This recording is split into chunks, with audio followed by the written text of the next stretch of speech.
Hey guys, on today's episode, going to be making a modular house for D&D or wargaming. And to start with, going to be using a block of foam core, cutting it into a square, and then beveling the edges slightly. And then after cutting the wrong direction, we're going to cut the correct one, and cut the entire thing into 2 triangles. And these will combine to make the ground floor, which is going to have 2 ruins on, and going to get a bit more use out of this build. So it's going to double as some ruins, and 2 different types of houses, in a kind of fantasy medieval style. And to make the stonework, we're going to get some blue styrofoam, and cut it into long strips, and then carve it into bricks. And I find by laying the brick walls out first, you make sure you got the right height and the sizing, so you don't end up running out of bricks halfway through. Although you do often have to compensate for the glue later on.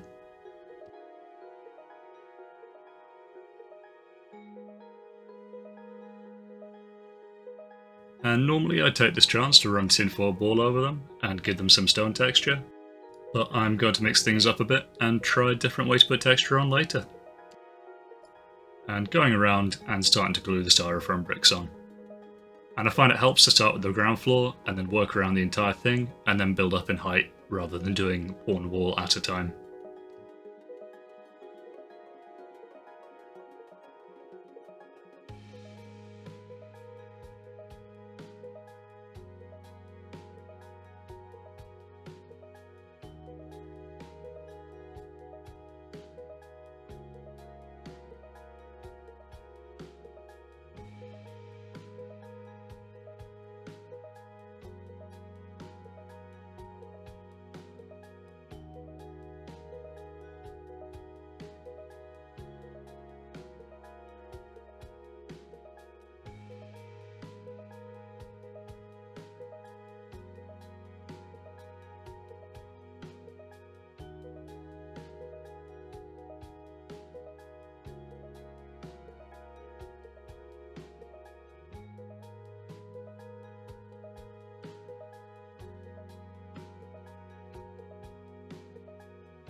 And using a piece of balsa wood as the mantle over the door frame.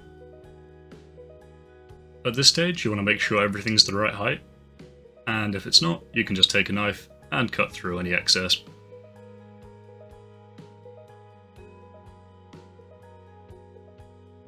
Next, going to take a bunch of rectangles and glue them together into a staircase, and this will sit against the wall on the outside, and also gives us a bit more kind of playable height.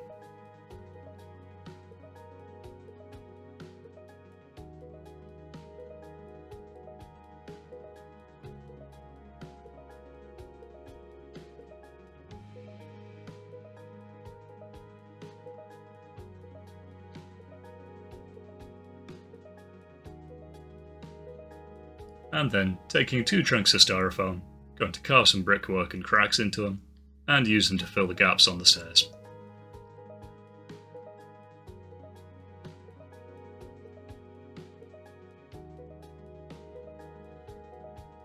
And then, taking a tinfoil ball, you can rub that over the styrofoam, and that will impart a rock texture onto it.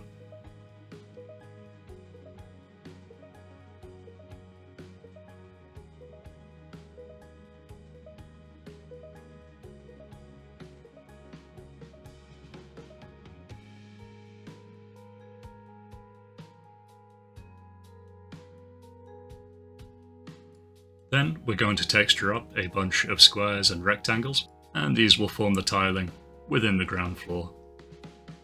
And to make sure these are interlocking, I glued one side first, then connected it to the other, and then glued the remaining pieces on the other side to make sure they didn't overlap.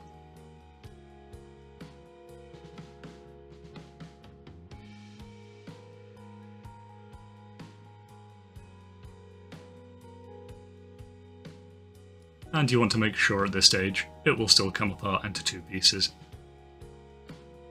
And then to blend the connection a bit, just going to remove the foam core from the edges, and then we can add some texture to that later on.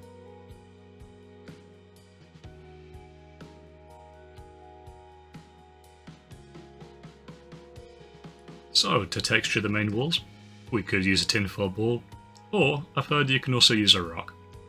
So given this foam doesn't take texture as well as other foams, I'm gonna try using the actual rock. And I must say, I'm unimpressed with the effect. Although it does have the benefit of if you have a sharp corner, you can kind of push out into the cracks and get a nice kind of rounded edge on it. But despite being a bit harder to work with, it does eventually impress the rock texture into the foam.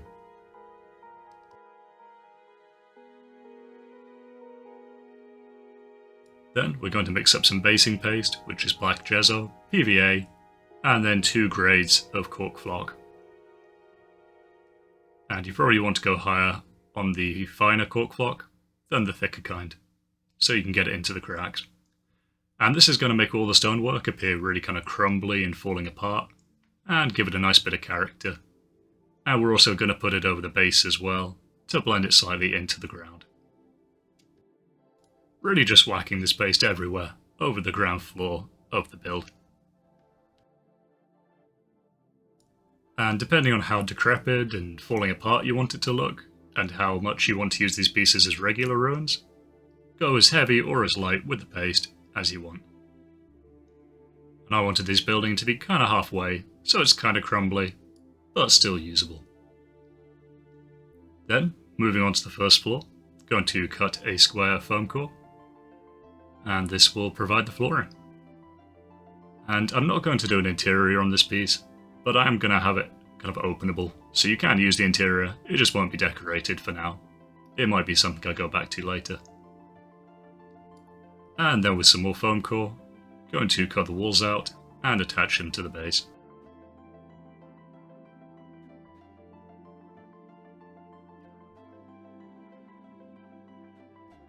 And trimming any excess if you've got it. Then, with 2 parallel cuts and a sideways one, we're going to cut some windows into the front of the house.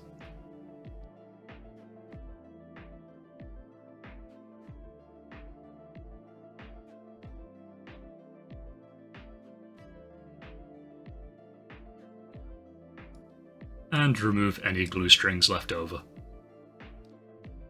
Then, taking some balsa wood strips, we're going to glue some cladding around the outside of the house, mostly at the base where we can cover up the foam core.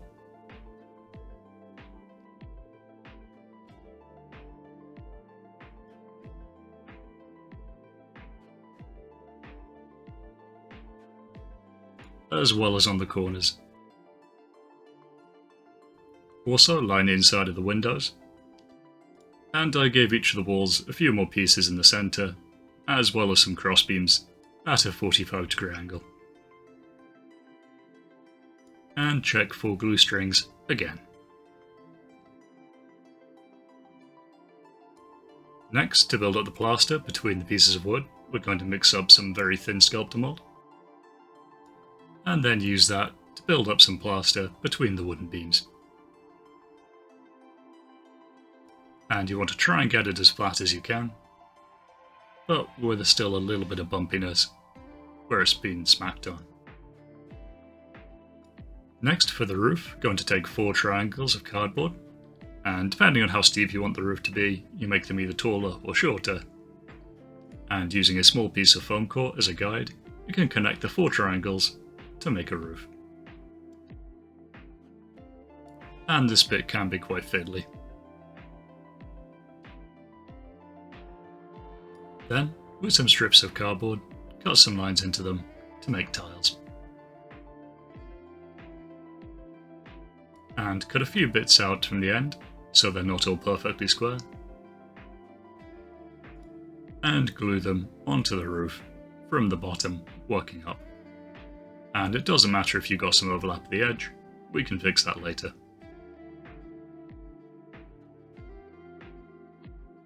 So, with different lengths of tiles, and cutting the occasional one out, just to make it a bit more irregular, we will build up the roof. And we can trim the excess off using a pair of scissors.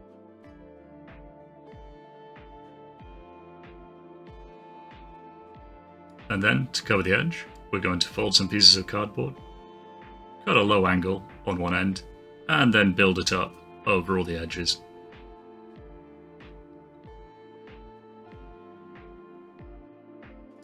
For the point of the roof, we're going to grab some triangles, cut the tip off, and then glue one on each of the 4 sides, topping it off with a small piece of styrofoam that we can cut down to measure.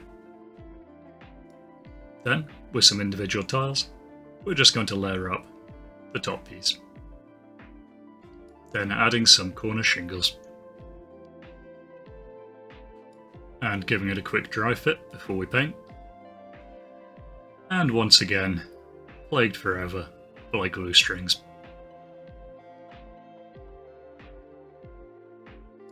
And giving the entire thing, all 3 layers, a good coating of black gesso.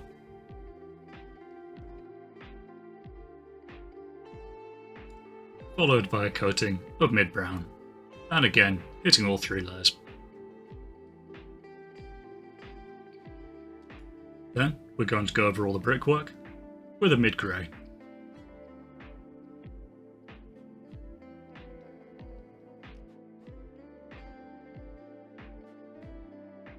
Then, if you want to, you can pick out a few bricks and make them brown or tan, and that will just make them look a little bit more interesting later on under the dry brush.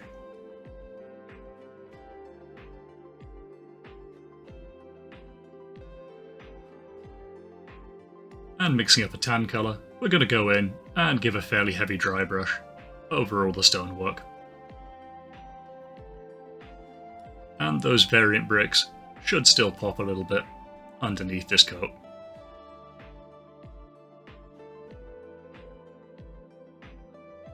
And also hitting the ground as well as the wooden beams.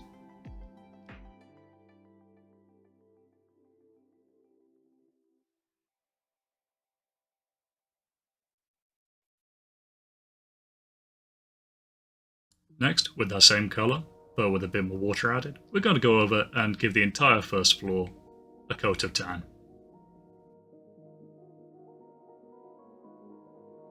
Then, once that's 100% dry, going in with a very, very pale off-white and giving all the plaster a coat.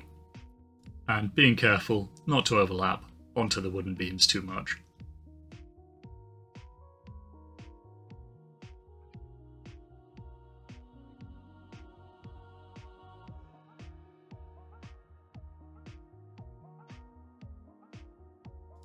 Then, with that same colour, giving a very light dry brush onto the lower floor.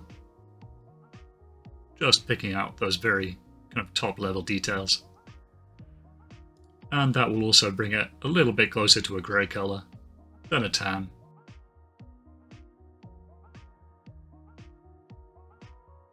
And it'll really just help pick out all the details that we put on earlier.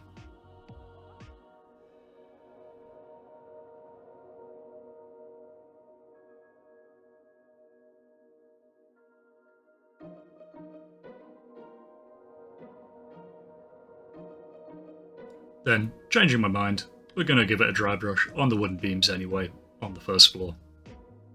And we will use a wash to darken the wood down again later, as well as a finger. And try and follow the grain of the wood where you can, as we want to kind of emphasise and bring back a bit of the wooden grain.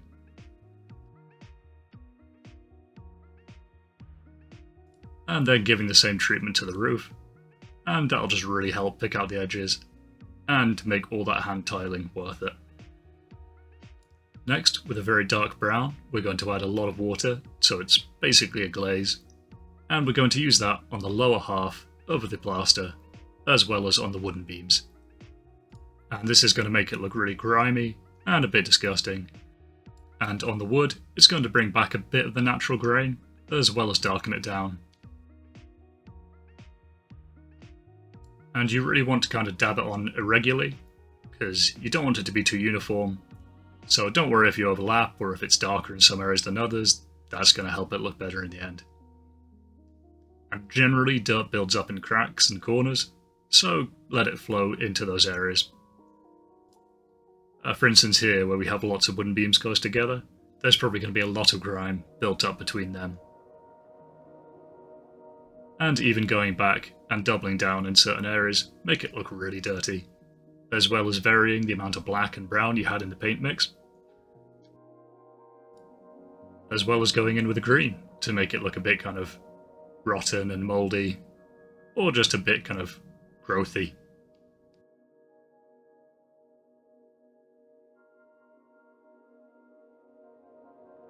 And you can also go in with the green and do the stonework as well. And again, I like to just do the lower half of it instead of doing the entire thing, because it implies that stuff is growing from the ground up. But again, varying it around, having it heavier, lighter in different areas. And with it being watery, you can remove any excess with another brush or your finger. Next, we're going to take a 50-50 mix of ground flock and ground up clump foliage, and we're going to mix that together with a little bit of PVA into a mushy, slimy paste. And don't use much PVA here, because otherwise it will turn out glossy and more of a solid, and you'll lose a lot of that texture. We're going to go in and apply this kind of slimy moss in a kind of clumpy pattern over the front, as well as growing up some of the first floor and on the rooftop as well, and the base. Just anywhere there could be plant life, you can put plant life.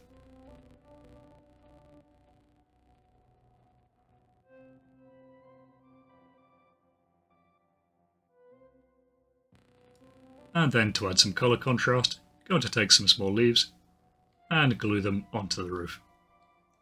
These were made by dyeing paper orange and then using a special hole punch. And there we have the build. So you can split the ground floor into two, so you have two corner ruins and one smaller house. Or you can combine the two corners into half a larger building, or combine them together into the ground floor, and then combine it into a larger house. And we've got a little 28mm guy there for scale, and you've got some good playable surface on this thing. I am tempted to spend a bit more time on it, add a few additions, see if I can add a bit more detail to it, a bit more playable area, but that might be a video for next week. Thanks so much for watching, guys. If you liked it, think about subscribing, and I'll catch you next week.